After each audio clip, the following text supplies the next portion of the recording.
नमस्कार, मैं आश्रुति वोहरा। आपका बहुत बहुत स्वागत है हमारे इस खास बुलेटिन में। शुरुआत करेंगे बड़ी खबरों के साथ। उत्तर प्रदेश के मुख्यमंत्री योगी आदित्यनाथ वीर बाल दिवस और साहिब श्री गुरु तेज बहादुर जी की 350वीं शहीदी जयंती के अवसर पर आयोजित कीर्तन समागम कार्यक्रम में शामिल हुए। इस दौरान मुख्यमंत्री ने गुरु तेज बहादुर जी और 4 साहिबजादों की महान कुर्बानियों को नमन किया। उन्होंने कहा कि उनका बलिदान देश को धर्म, सत्य और मानवता की रक्षा का संदेश देता है। बताते चले, इस दौरान मुख्यमंत्री योगी आदित्यनाथ ने यह भी कहा कि जब 10वें गुरु गोविंद सिंह महाराज के 4 साहिबजादों की स्मृति का स्मरण करने के लिए उनकी प्रतिज्ञता ज्ञापित करने के लिए मेरे सामने मुख्यमंत्री बनने के पहले और मुख्यमंत्री बनने के उपरांत भी जब ये प्रस्ताव आते थे कि वीर बाल दिवस का आयोजन होना चाहिए तो एक संजोग बना था। प्रथम गुरु नानक देव जी महाराज के 550वें प्रकाश पर्व के शुभ अवसर पर इसी मुख्यमंत्री आवास में जब कार्यक्रम संपन्न हो रहा था तो उस समय हमने तय किया था कि वीर बाल दिवस का कार्यक्रम भी यहाँ का ही एक कार्यक्रम बने। प्रधानमंत्री ने देश भर के सिखों की आवाज को सुना और स्वदेश और सुधर्म के प्रति उनके योगदान के प्रति प्रतिज्ञता और ज्ञापित करने के लिए 26 दिसंबर को प्रधानमंत्री ने वीर बाल दिवस के रूप में पूरे देश के अंदर एक राष्ट्रीय समारोह के रूप में आयोजित किया।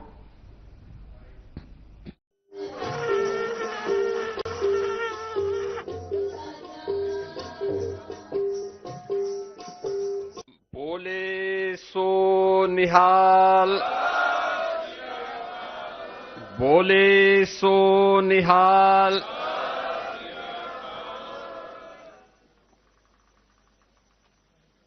गुरु तेग बहादुर जी महाराज की 350वीं शहीदी दिवस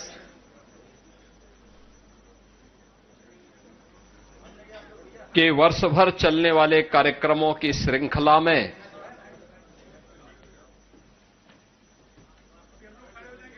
वीर बाल दिवस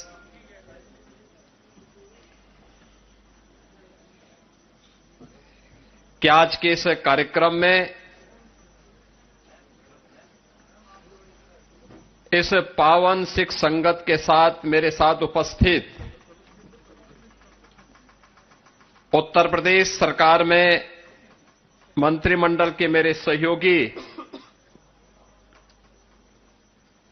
जल शक्ति मंत्री श्री स्वतंत्र देव सिंह जी,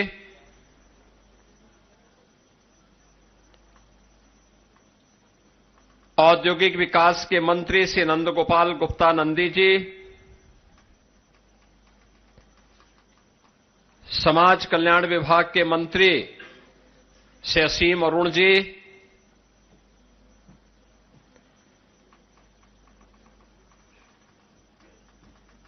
इस संपूर्ण कार्यक्रम के संयोजन और आयोजन में जो निरंतर प्रयास किए हैं और प्रदेश सरकार में मंत्री हैं ऐसे सरदार बलदेव सिंह ओलख जी, राष्ट्रीय स्वयंसेवक संघ के प्रांत प्रचारक माननीय कौशल जी,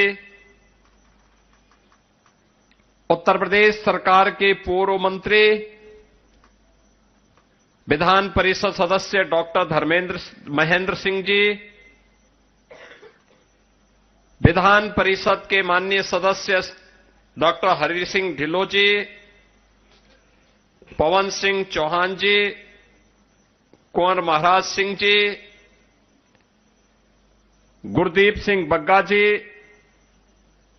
सरदार परविंदर सिंह जी, सरदार गुरविंदर सिंह छावड़ा जी, सिंधी समाज के हमारे नवनियुक्त गुरु साई मोहन लाल जी, अध्यक्ष केंद्रीय सिंह सभा लखनऊ सरदार निर्मल सिंह जी, अध्यक्ष उत्तर प्रदेश सिख गुरुद्वारा कमेटी सरदार हरविंदर सिंह लाड जी, सरदार सुरेंद्र सिंह बख्शी जी, लखनऊ गुरुद्वारा प्रबंध कमेटी के सरदार हरपाल सिंह जग्गी जी, यूपी सिख गुरुद्वारा कमेटी के सचिव सरदार सुरेंद्र पाल सिंह जी, प्रदेश भर से आए हुए वीर बाल दिवस के आज के इस कार्यक्रम में उपस्थित सभी बहनों और भाइयों, आज प्रातः काल से ही यहां पर पवित्र गुरु ग्रंथ साहिब की स्थापना के साथ ही जो संकीर्तन के कार्यक्रम, नाम स्मरण के कार्यक्रम, गुरु परंपरा के त्याग और बलिदान की जिस पावन गाथा को हम सब स्मरण कर रहे हैं, आज का ये वीर बाल दिवस का कार्यक्रम ऐसे ही गुरु परंपरा के प्रति कृतज्ञता ज्ञापित करने का हम सबके सामने एक अवसर प्राप्त हुआ है। जब दसम गुरु गोविंद सिंह जी महाराज के 4 साहबजादों की स्मृति को स्मरण करने के लिए, उनकी प्रति कृतज्ञता ज्ञापित करने के लिए मेरे सामने मुख्यमंत्री बनने के पहले भी और मुख्यमंत्री बनने के उपरांत भी जब ये प्रस्ताव आते थे कि वीर बाल दिवस का आयोजन होना चाहिए, तो एक संजोग बना था। प्रथम गुरु नानक देव जी महाराज की प्रकाश 550वें प्रकाश पर्व के शुभ अवसर पर इसी मुख्यमंत्री आवास में जब कार्यक्रम संपन्न हो रहा था, उस समय हम लोगों ने तय किया था कि वीर बाल दिवस का कार्यक्रम भी यहां का एक कार्यक्रम बने और 2020 से 27 दिसंबर की तिथि को गुरु गोविंद सिंह जी महाराज के जो 4 साहबजादे थे, बड़े साहबजादे बाबा अजीत सिंह, बाबा जुझार सिंह, 27 दिसंबर को उन्होंने अपना बलिदान दिया था। आदरणीय प्रधानमंत्री जी ने देश भर के सिक्कों की आवाज को सुना और स्वदेश और स्वधर्म के लिए उनके योगदान के प्रति कृतज्ञता ज्ञापित करने के लिए 26 दिसंबर को आदरणीय प्रधानमंत्री जी ने जो बाबा जोरावर सिंह और बाबा फतेह सिंह के बलिदान का दिवस है, इस तिथि को वीर बाल दिवस के रूप में पूरे देश के अंदर एक राष्ट्रीय समारोह के रूप में आयोजित किया। मैं सबसे पहले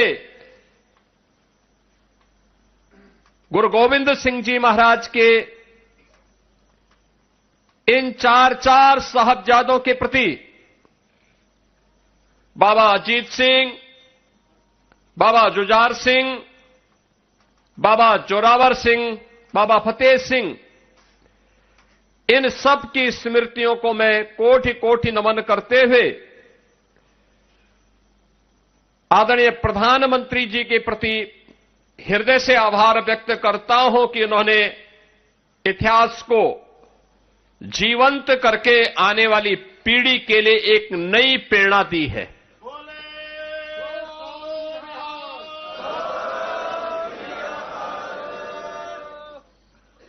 बहनों और भाइयों, सिख गुरुओं का इतिहास भारत के अंदर भक्ति और शक्ति का एक अद्भुत तेज का इतिहास है। गुरु नानक देव जी महाराज भक्ति की पराकाष्ठा थे।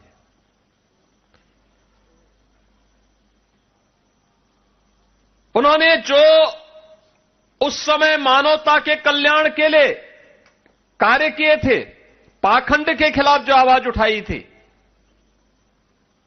बिना रुके, बिना डिगे, बिना झुके, उसको लेकर के उन्होंने देश और दुनिया में प्रचार किया। तब साधन नहीं थे, लेकिन साधन के अभाव में भी उनकी साधना ने सिद्धि का प्रभाव दिखाया था। कहां नहीं गए गुरु नानक देव जी और कहां नहीं उनका प्रकाश पहुंचा। आज भी जो क्षेत्र हमारे लिए दुरूह बने हुए हैं, वहां गुरु नानक देव जी पहुंचे थे। पुश्तैनी धंधा था, व्यवसाय था, लेकिन वह अपना व्यापार करते तो गुरु नानक देव जी को कितने लोग जान पाते। उन्होंने लोक कल्याण का मार्ग चुना, केवल परिवार के कल्याण का मार्ग नहीं चुना। यही हम सब में दुविधा होती है। जब हमें अवसर मिलता है तो हम अपने स्वयं के कल्याण की बात सोचने लगते हैं। समाज, स्वदेश, स्वधर्म से दूरी बनाने का प्रयास करते हैं। परिणाम क्या होता है? परिणाम दुर्गति के रूप में होती है। लेकिन जब हम स्वदेश और स्वधर्म को प्राथमिकता के आधार पर लेते हैं, तब वो हमारी गति को प्रगति की तरफ लेके जाता है। प्रगति की तरफ हम आगे बढ़ते हैं। और सिख गुरुओं का इतिहास इसी प्रगति का प्रमाण है। ये प्रगति का प्रमाण हम लोग वर्तमान में गुरु तेग बहादुर जी महाराज की 350वें शहीदी दिवस के वर्ष भर चलने वाले कार्यक्रमों के साथ जुड़े हुए हैं। मुझे कई कार्यक्रमों में भाग लेने का अवसर प्राप्त हुआ। जब यात्रा असम से दिल्ली तक पहुंच रही थी, उससे पहले भी लखनऊ से यात्रा निकली। जोड़ों के दर्शन करने के लिए यहागंज गुरुद्वारा में मुझे जाने का सौभाग्य प्राप्त हुआ। 25 नवंबर को आदरणीय प्रधानमंत्री जी का आगमन अयोध्या में था। श्री राम जन्मभूमि में केसरिया ध्वजा आरोहण का कार्यक्रम था। 500 वर्षों के बाद यह कार्यक्रम आयोजित हुआ। मेरी व्यस्तता थी। मैंने यहां पे गुरुद्वारा प्रबंध समिति से अनुरोध किया कि मैं चाहता हूं कि मुख्य समारोह में मैं स्वयं शामिल हूं। मैं अयोध्या से आऊंगा, प्रधानमंत्री जी को विदा करने के बाद मैं सीधे आ जाऊंगा। और क्या भीड़ थी, क्या उत्साह था। यानी गुरु तेग बहादुर जी महाराज की स्मृति को और उनके साथ जो उनके सच्चे अनुयायी थे, भाई सतीदास, भाई मतीदास, भाई दयाला जी की स्मृति को आज भी हम स्मरण करते हैं, उनके प्रति कृतज्ञता ज्ञापित करते हैं। याद करिए, कौन ऐसा भारतीय है जो गुरु तेग बहादुर जी महाराज के प्रति, गुरु गोविंद सिंह जी महाराज के प्रति, भाई सतीदास जी के प्रति, भाई मतीदास के प्रति, भाई दयाला के प्रति, बाबा अजीत सिंह के प्रति, बाबा जुझार सिंह जी के प्रति,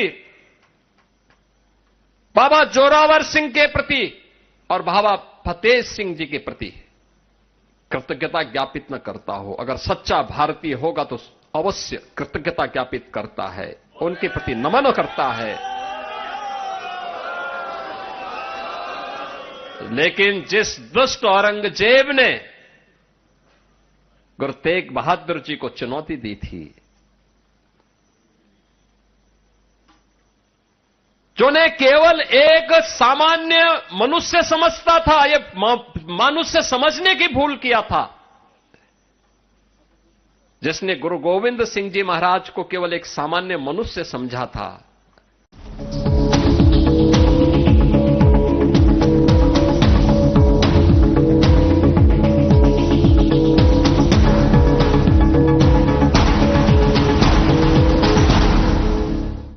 क्या आप जिम जाते हैं, कसरत करते हैं, फिर भी आपकी सेहत नहीं बनती। काजू बादाम किशमिश मेवे प्रोटीन के डिब्बे खाते हैं, फिर भी कुछ असर नहीं होता। तो इसका मतलब है आपका पाचन तंत्र खराब है। और जब तक के पाचन तंत्र दुरुस्त नहीं होगा, आप जितना मर्जी अच्छे से अच्छा खा लो, आपकी सेहत नहीं बन सकती। इसलिए हमारी संस्था सन्यासी आयुर्वेदा ने एक ऐसी दवा का निर्माण किया है जो कि आपके लिवर, आपके पाचन तंत्र को दुरुस्त करने का काम करती है, ताकि आप जो भी खाएं उसका पूरे का पूरा निचोड़ आपके शरीर को लगे, आपकी भूख बढ़े, खाया पिया सही से लगे, नया खून बने, हड्डियों में जान आए, वजन बढ़े और आप मोटे तगड़े खूबसूरत पर्सनैलिटी के मालिक बन जाएं। सिर्फ 655 रुपए की पूरे 1 महीने की दवा होती है और आप इसे घर बैठे 01145454545 पर फोन करके दवा मंगवा सकते हैं।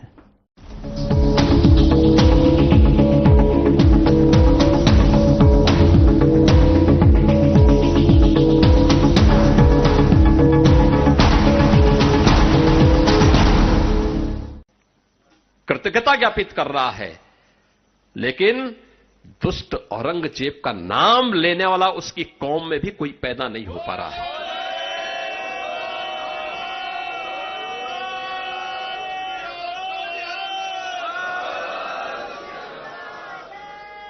कोई उसका नाम लेवा नहीं है।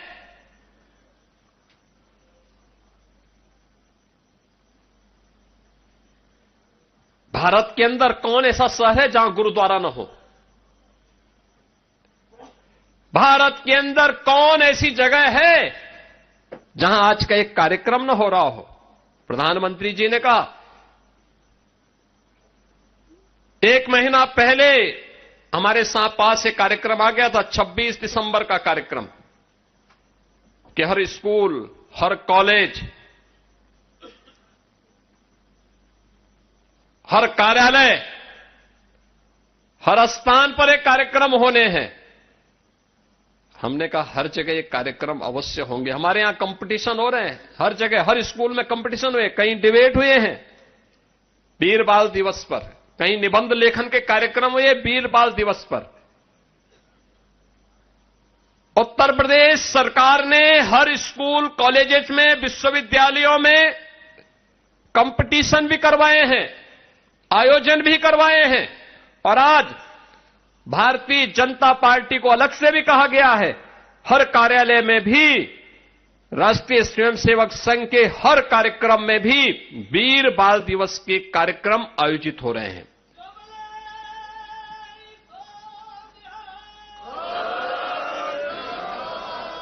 ये कार्यक्रम इसलिए जिससे स्वदेश और स्वधर्म के लिए अपना बलिदान देने वाले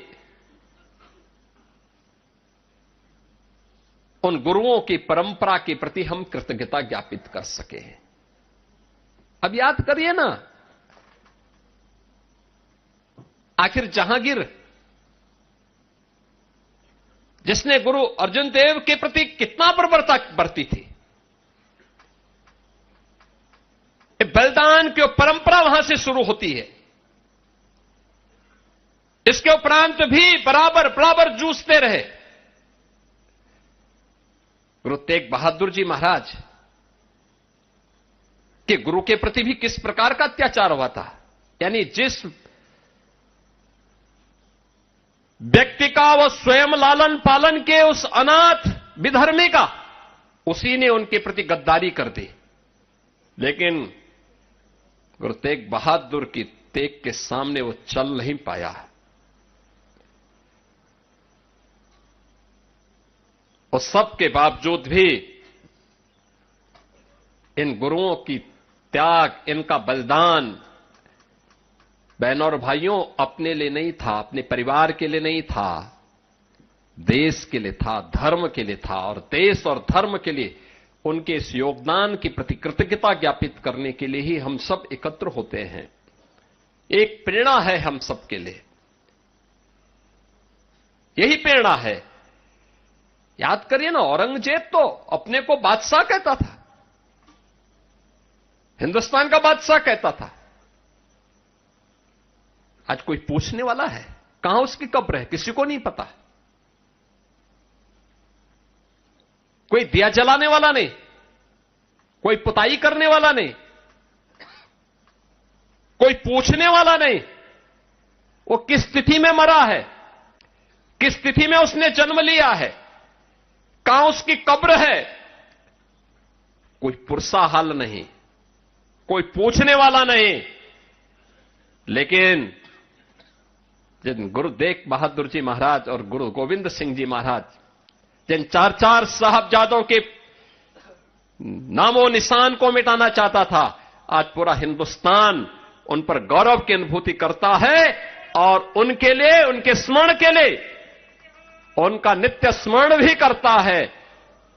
ये हिंदुस्तान के हर पाठ्यक्रम के हिस्से चार चार साहबजादे बने हैं। आज हिंदुस्तान के हर स्कूल कॉलेजेस में, हर पवित्र धर्मस्थलों में, हर उस स्थल पर जिनके मन में देश और धर्म के लिए कुछ योगदान करने का एक तमन्ना है, उन सब के यहां आज के दिन पर वीर बाल दिवस के कार्यक्रम आयोजित हो रहे हैं। और यही तो हम सब के लिए एक प्रेरणा है। उसी प्रेरणा के प्रति कृतज्ञता ज्ञापित करने के लिए आज हम सब यहां पर एकत्र हुए हैं। मुझे बहुत अच्छा लगा, आप सब बड़ी कृतज्ञ भाव से यहां पर एकत्र होकर के आज गुरु गोविंद सिंह जी महाराज के इन चार चार साहबजादों के प्रति, प्रधानमंत्री जी का यह था कि भाई 5 साल और 7 साल की उम्र क्या होती है, और 5 साल और 7 साल की उम्र में बाबा फतेह सिंह, बाबा जोरावर सिंह देश और धर्म के लिए शहीद होते हैं, अपने आप को बलिदान करते हैं, लेकिन अपने देश और अपने धर्म से विचलित नहीं होते। उन्हें लालच दिया गया, उन्हें हर प्रकार से प्रलोभन देने का प्रयास हुआ था, लेकिन टस से मस नहीं हुए। आज उसके प्रति कृतज्ञता ज्ञापित करने के लिए हम सब एकत्र हुए हैं।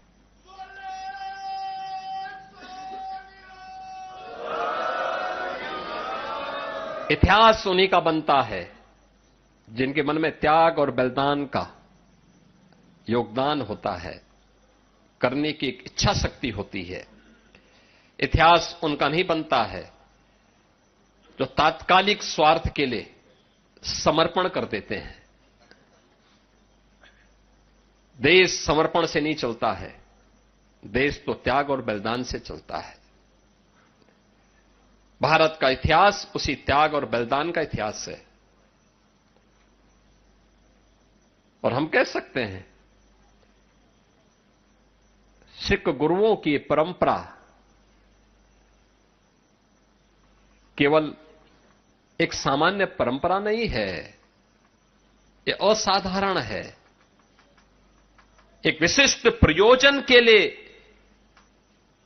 उनका आगमन हुआ और जागरण करने के बाद फिर वे अंतर्ध्यान हो गए। भगवान कृष्ण ने गीता में वैसे ही नहीं कहा कि यदा यदा य धर्मस्य ग्लानिर्भवति भारत, यानी ये वैसे ही नहीं कहा, उसके पीछे यही मर्म है। देश पर संकट आएगा, पहले शांति से गुरु नानक देव जी महाराज आएंगे, लोगों को उपदेश देंगे, सन्मार्ग पर चलने की प्रेरणा देंगे, लेकिन अपने लोगों को भी बोलेंगे कि हमारा कल्याण का मार्ग कैसे प्रशस्त होना है।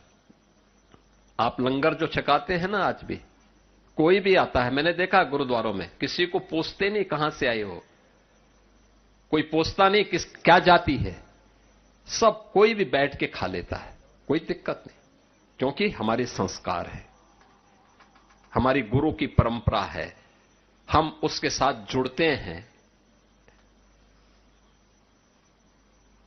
आज भी जिन पंच प्यारों को गुरु गोविंद सिंह जी महाराज ने खालसा पंथ की स्थापना के आधार बनाया था, वे भी सनातन धर्म की उन जातियों से थे जिनको दुर्योग से लोगों ने अछूत बनाने का प्रयास किया था। उन सबको जोड़ने का काम किया था गुरु गोविंद सिंह जी महाराज ने। यानी समाज को जोड़ने का कार्य कैसे होना चाहिए, गुरु गोविंद सिंह जी महाराज ने उसको एकता के सूत्र में बांधने का काम किया था। सब कुछ गंवाने के बाद भी गुरु गोविंद सिंह जी महाराज कभी भी विचलित नहीं हुए, और इसीलिए कहा जा सकता है एक सामान्य मनुष्य नहीं थे, असाधारण थे, एक निश्चित प्रयोजन के लिए आए थे। और याद करना, जब भी कोई महान पुरुष आता है, कोई दैवीय ऐसे गुणों से युक्त व्यक्तित्व हमारे सामने आता है, वह अपने उस प्रयोजन विशेष के लिए धैर्य नहीं खोलता, उसके लिए निरंतर प्रयास करता है। और यही तो प्रेरणा हम सब के लिए आज भी इन सिख गुरुओं की परंपरा से हम सबको प्राप्त होती है। आज का दिन हम सब के लिए अत्यंत महत्वपूर्ण दिन है। आदरणीय प्रधानमंत्री जी ने बाबा फतेह सिंह और बाबा जोरावर सिंह के नाम पर इन चार साहबजादों को स्मरण करने का एक अवसर हम सबको दिया है। और इसीलिए 26 दिसंबर की तिथि वीर बाल दिवस के रूप में, जो वर्षों की मांग थी, स्वतंत्र भारत की मांग थी कि वास्तव में वीर बाल दिवस तो वह है जो वीर बाल दिवस